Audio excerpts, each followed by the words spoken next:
Alright, so talk a big game. We know it's banned because of the numbers it can potentially push, right? So we know the why. But now we get the fun of trying to figure out the how. So since we're getting a decent chunk of the cards revealed, I thought, why don't we start looking into it? Tackling first, Lyeth, right? So I think no matter what, whether it's Lyeth or KO, Bully Tactics seems like the big sort of cornerstone card, right? That just functions too well with Talk of the Game. So Bully Tactics, with this tax hero, you may pay up to 3, intimidate them that many times, meaning that Bully Tactics plus a blue is get rid of 3 cards from your opponent, remove 3 cards from them being able to pitch. Couple that with some other ways to intimidate, and you could essentially clear your opponent's hand. Now, the secret here is the FaBe, right? So if you haven't seen it, the FaBe is definitely something for this set, but just say, in conjunction with Bully Tactics, your opponent wouldn't be able to block with any cards, right? Because from Arsenal, things would have a cost. So that leaves just equipment to basically tone down how many might you can generate through Talk a Big Game. So I think most certainly that, again, it's mainly the conjunction of these 2 cards, Talk a Big Game and Bully Tactics. But there's also Dominate, there's Confidence now, so there are other ways to prevent your opponent's blocking and getting a decent level of extra damage across to get a reasonable amount of might tokens. But hey, we don't deal in reasonable, we deal with excessive, so let's try and figure out exactly how excessive Talk a Big Game could be. Right, so this is essentially the fatigue case to begin with, right? So it is a matter of escalation more than anything, basically just leaving X amount of cards in our deck so that we can continue to clear our opponent's hand and trigger Talk a Big Game with a escalating amounts of might tokens, right? So for instance, here, we'd be able to Sadistic Scowl and Bully Tactics together, right? Clear our opponent's hand and present 7. So it's whether or not how much of that 7 can be blocked out by the opponent's equipment. So, right, nice and simple to start. We'll go with the full 7 just so we can show off the full extent. So 7. Then we go Sadistic Scowl. Forces our opponent to be intimidated, lose a card, pitching 1 of our blues. And then Bully Tactics is the attack we're presenting. Pitching 3, again, intimidate the rest of our opponent's hand, and it's coming in for 7, because its base is hard, but then he gets the +5 from Scowl, right? So at 7, our opponent has no cards left in hand to block with, right? They might have a defense reaction, and they might have equipment. So, this is still impedable, right? It's not flawless, but the idea here is that this gets across, we get our absurd amount of might tokens, and again, because it's a fatigue combo, we've set it up, or tried to pitch stack to set up, essentially a recurring state of basically, again, clearing our opponent's hand and landing that Bully Tactic with Talk a Big Game to further increase our might tokens, right? So this time around, it will be for 14 instead of 7 because we have that initial 7, right? So again, Scowl off the pitchable, get rid of 1 card, then Bully Tactics will be coming in as a 14, right? So with Talk a Big Game, we can go ahead and select 14, right?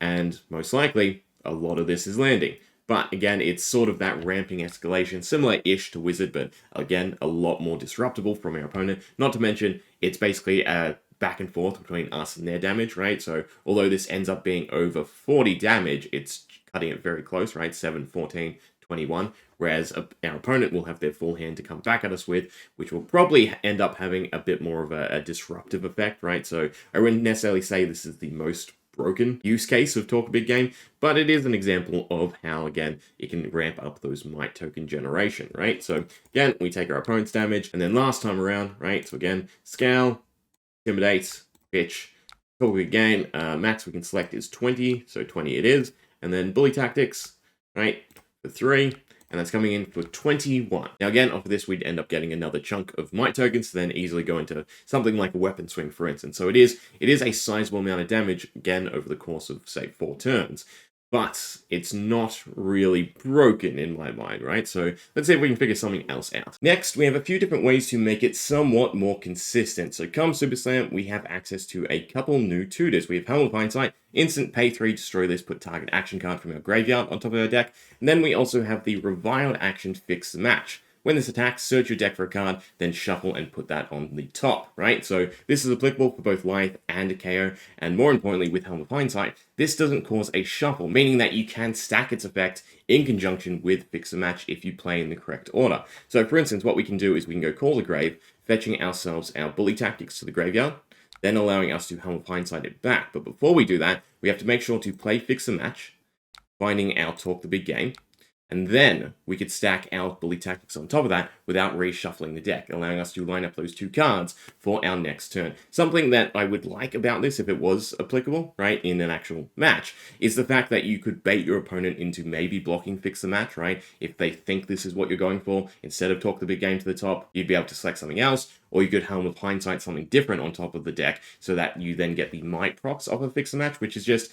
a nice, fun, unique interaction, right? And baiting, again, those clash effects that we're seeing Reviled can basically toy around with, which is fairly cool. But aside from that, we will Helm of Hindsight, pitch our talk the big game, fetching our bully tactics, and everything is lined up for our next turn. So Arsenal, the Nimblism, and, well, probably not the equipment, but Nimblism in general, it appears Reviled is definitely in that smaller sweet spot, right, than what Guardian or Brute generally utilize, and they are really, really impactful cards that pluses like Nimblism are definitely useful, right? This is a +3 onto bully tactics, which Rathe definitely loves because it's free, right? Versus all the other Guardian stuff that take a turn to set up and then, require, I think the lowest is like 2 resources, right? So yeah, it is pretty nice. But from here, take our damage, and then of course we can go into our bully tactics combo. So we can play our Nimblism, we can play our Swift Strike Braces, we can of course do our Sadistic Scowl to intimidate our first card away, pitching either of the blues, doesn't matter. And this means our bully tactics is coming in for a 2, 7,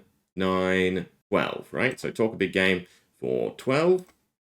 And then bully tactics, pitching, and clearing our opponent's hand. So this gets us 12 might tokens to then go into a swing, right? So that's a nice 2-turn play for, was it 12 into 15, so 27.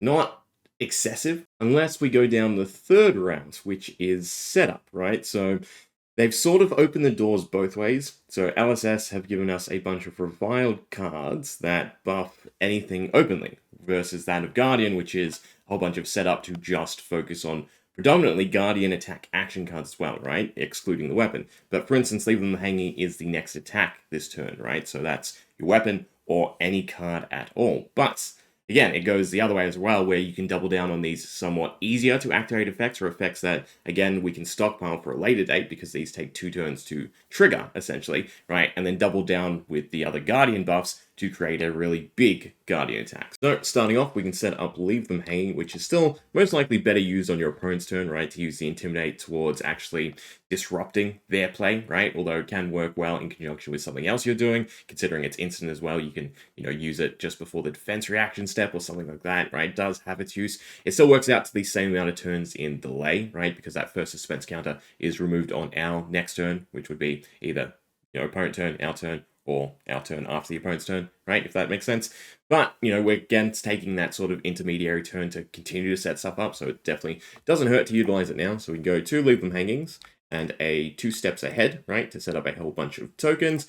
And same with 2 steps ahead, it has that 2-turn delay, right? First turn, this resolves, we get the tokens. Then the following turn, the tokens resolve, right? So that's turn 1 in terms of setup, and then we can move on to the Guardian stuff. So I think Rathe can definitely make use of Embolden better than most other Guardians because he has that stockpile of cards to then be able to either play an Aura into Embolden, right? Because Embolden, for its draw check, requires another non-token Aura to be in play, or can string a whole bunch of Emboldens together, right? For us, Leave Them Hanging is the Aura in play, so Embolden will allow us to draw, also triggering our Earthlord Bounty and getting us a Seismic Surge. Beautiful. So we can go and stack up 3 of these, and then have a card to Arsenal as well, which is going to be a Pummel, right?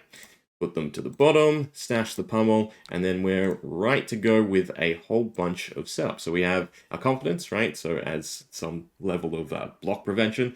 Embolden for a +15, Leave Them Hanging for a +8, Might for a +3, and the Seismic Surge as a 3 discount for our Guardian attack, which is the other big factor, right? Because there are a whole bunch of good Guardian stuff that can definitely take advantage of a card like Talk of the Game, right? We have Thump, which allows it to get Dominate if it's buffed, and then we have something like Headbutt that prevents blocking through other equipment pieces. So if we use that in conjunction with the Intimidate cards, for instance, that is definitely really, really nice. But we'll let everything resolve, and then we can go at it, right? So we'll still start off with our Sadistic Scowl for another plus. So pick the opponent since we want to reduce the hand, right? And then we can do Talk a Big Game. Now, the math on this doesn't really matter, right? Because we can only select 20, but we might as well do it. So it'd be a 5, +8, 13, +15, 28, +3, 31, plus the Pummel, 35, plus the base damage of 6 or 5, 2 or 3, sorry, right? So, yeah, close to 40 damage. in that turn alone. But again, it's about the chip damage that then leads into the second turn with the whole heap of might tokens. So we are only selecting 20 since that's the maximum. And then it, again, doesn't really matter. We'll go with the headbutt since it's slightly bigger, right? Pitch the thump and then be able to pummel it as well. So yeah, a 38, right? So potentially, we could say a nice clean 30 damage, or maybe 25, for instance, get that many might tokens. But, 20 in this case is definitely useful. So it'd be a 38 into a sizable amount, right? And again, this is pretty disruptive as well. We went with the thump. That was probably 2 cards discarded with the pummel. So that alone, we get a whole bunch of cards for our next turn. We slow down our opponent's next turn. I think that's definitely pretty nice. And then, of course, to capitalize on what we've just set up, you can use something like Bully Tactic, right? Where, again, we still intimidate away the majority of our opponent's hand. Then all of a sudden, they can block with 1 card, maybe something from Arsenal. So this is probably still getting, 10, 12 damage across, right? So, yeah, all in all, Talk a Big Game is definitely rightfully banned, right? Not because it is necessarily broken, right? You still have to go through a lot of steps to make it insanely above rate, but because it's consistently above rate, right? I think no matter the circumstances in most likely Rathe and KO, whenever you do play Talk a Big Game, it will realistically be above +2, right? So it will consistently be a blue pitchable that's blocks 3 that is always worth more than its intended value for balance sake, right? And I think the actual point of value there is probably a little bit higher than just say a +3. It probably can work out comfortably to, a +4, +5, +6 even. So that is quite significant as a blue card, right? So yeah, rightfully banned. The other sort of notion to then probably mention is the looping, right? That you could potentially do in terms of the snowball effect between the new Helm, the Helm of Hindsight, and our new search card, Fix the Match, right? Because technically what you could also do with this is you could play Fix the Match to find a Talk the Big Game for your next turn, to then go Helm of Hindsight, get Fix a Match back, to then find another Talk a Big Game on the following turn, right? Because you go Fix a Match, maybe you've got some other buffs, maybe this is just the setup stage. Second turn, you go Talk a Big Game, Fix a Match again to find another Talk a Big Game, right? So yeah, that is definitely a level of consistency that can't be available, simply put, right?